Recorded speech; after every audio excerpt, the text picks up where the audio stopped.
ओम नमो भगवते वासुदेवाय नमः। श्रीमद् भागवतम के तृतीय स्कंद दूसरा अध्याय। उद्धव जी का भगवान की बाल लीलाओं का वर्णन।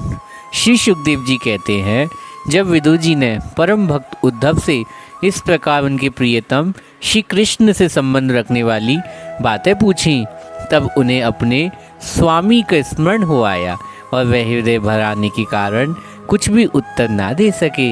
जब वे 5 वर्ष के थे, तब बालकों की तरह खेल में ही श्री कृष्ण की मूर्ति बनाकर उसकी सेवा पूजा में ऐसे तन्मय हो जाते थे कि कलेवे के लिए माता के बुलाने पर भी उसे छोड़कर नहीं जाना चाहते थे। जब तो दीर्घकाल उन्होंने सेवा में रहते रहते ये बूढ़े हो चले, अतः विदुर जी के पूछने से उन्हें अपने प्यारे प्रभु के चरण कमलों का स्मरण हो आया। उनका चित्त विरह से व्याकुल हो गया। फिर वे कैसे उत्तर दे सकते थे। उद्धव जी श्री कृष्ण के चरणाविंद मकरंद सुधा से सारोबार होकर 2 घड़ी तक कुछ भी नहीं बोल सके। तीव्र भक्ति योग से भगवान कृष्ण का स्मरण करते हुए श्री भक्ति योग उसमें डूबकर वे आनंद मगन हो गए। उनके सारे शरीर में रोमांच हो आया तथा मूंदे हुए नेत्रों से प्रेम की आंसुओं की धारा बहने लगी। उद्धव जी को इस प्रकार प्रेम प्रवाह में डूबे हुए देखकर विदुर जी ने उन्हें कृत्य माना। कुछ समय के बाद जब उद्धव जी भगवान के प्रेम धाम उतरकर पुनः धीरे धीरे संसार में आए, तब अपने नेत्रों को पोंछकर भगवान लीलाओं को स्मरण हो आने से विस्मित हो विदुर जी ने इस प्रकार कहने लगे। उद्धव जी बोले, विदुर जी, श्री कृष्ण रूप सूर्य से छिप जाने पर हमारे घर को काल रूप अजगर खा डाला है। वे श्रीहीन हो गए। अब मैं उनकी क्या कुशल सुनाऊं। ओहो, ये मनुष्य लोग बड़ा ही अभागा है। इसमें भी यादव तो नितांत भाग्यहीन है, जिन्होंने निरंतर श्री कृष्ण के साथ रहते हुए भी उन्हें नहीं पहचाना। जिस तरह अमृतमय चंद्रमा के समुद्र में रहते हुए समय मछलियां उन्हें नहीं पहचान सकी। यादव लोग मन में भाव को ताड़ने वाले बड़े समझदार और भगवान के साथ एक ही स्थान पर रहकर कीड़ा करने वाले थे, तो भी उन सब ने समस्त विश्व के आश्रय सर्वांतमयी श्री कृष्ण एक श्रेष्ठ यादव ही समझा। किंतु भगवान की माया से मोहित इन यादवों को और उनसे व्यर्थता बैर ठानने वाले शिशुपाल आदि की अवहेलना और निंदा सूचक वाक्यों से भगवत प्राण महाभावों की बुद्धि भ्रम में नहीं पड़ती। जिन्होंने कभी तप नहीं किया, उन लोगों को भी इतने दिनों दर्शन देकर अब उनकी दर्शन लालसा तृप्त किए बिना ही वह भगवान श्री कृष्ण अपने त्रिभुवन मोहन श्री विग्रह को छिपाकर अंतर्ध्यान हो गए। इस प्रकार उन्होंने मानो उनके नेत्रों को ही छीन लिया। भगवान ने अपनी योग माया के प्रभाव दिखाने के लिए मानव लीलाओं के योग्य जो दिव्य विग्रह प्रकट किया, वह इतना सुंदर था कि उसे देखकर सारा जगत तो मोहित ही हो जाता। वे स्वयं भी विस्मित हो जाते। सौभाग्य और सुंदरता की पराकाष्ठा उस रूप में, उस आभूषण अंगों को गहनों को विभूषित हो जाते। धर्मराज युधिष्ठिर के राज सूर्य यज्ञ में जब भगवान ने उस नए अभिराम रूप लोगों की दृष्टि पड़ी, तब त्रिलोकी ने यही माना कि मानव सृष्टि रचना के विधाता की जितनी चतुराई वह सब इसी रूप में पूरी हो गई।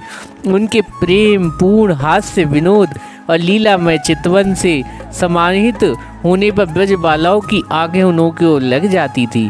उनका चित्त ऐसा तल्लीन हो जाता कि वह घर के काम धंधों को अधूरा छोड़कर जड़ पुतलियों की तरह खड़ी रह जाती। चराचर जगत और प्रकृति के स्वामी भगवान ने जब अपने शांत रूप महात्माओं को अपने ही घोर रूप असुरों के सताए जाते देखा, तब वे करुणा के भाव से द्रवित हो गए और अजन्मा होने पर भी अपने अंश बलराम जी के साथ काष्ठ में अग्नि के समान प्रकट हुए।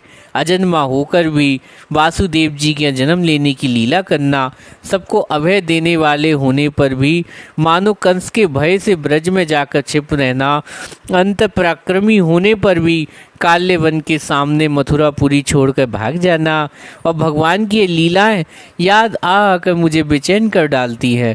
उन्होंने जो देवकी वासुदेव की चरण वंदना करके कहा था, पिताजी माताजी, कंस का बड़ा भय रहने के कारण मुझे आपकी कोई सेवा ना बन सकी। आप मेरे इस अपराध पर ध्यान न देकर मुझ पर प्रसन्न हो। श्री कृष्ण की ये बातें जब याद आती है तब आज भी मेरा चित्त अनंत व्यथित हो जाता है। जिन्होंने काल रूप अपने भ्रुकुट विलास से पृथ्वी का सारा भाव उतार दिया था, उन श्री कृष्ण के पाद पद पराग सेवन करने वाला ऐसा कौन पुरुष है जो उसे भूल सके। आप लोगों ने राजसूय यज्ञ में प्रत्यक्ष ही देखा, श्री कृष्ण से द्वेष करने वाले शिशुपाल को वह सिद्धि मिल गई जिसकी बड़े बड़े योगी भली भांति योग साधना करके स्पहा करते रहते। उनका विरह भला कौन सह सकता।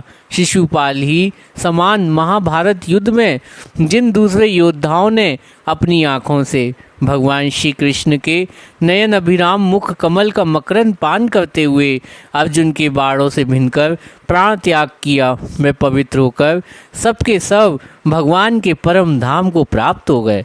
स्वयं भगवान श्री कृष्ण तीनों लोकों के अधीश्वर, उनके समान कोई भी नहीं, उनसे बढ़कर कौन होगा। वे अपने स्वतः ऐश्वर्य से सर्वदा पूर्ण काम इंद्र आदि असंख्य लोकपालगढ़ नाना प्रकार की भेंट ला लाकर अपने मुकुटों अंग भाग उनके चरणों में रखने की चौकी को प्रणाम किया करते थे।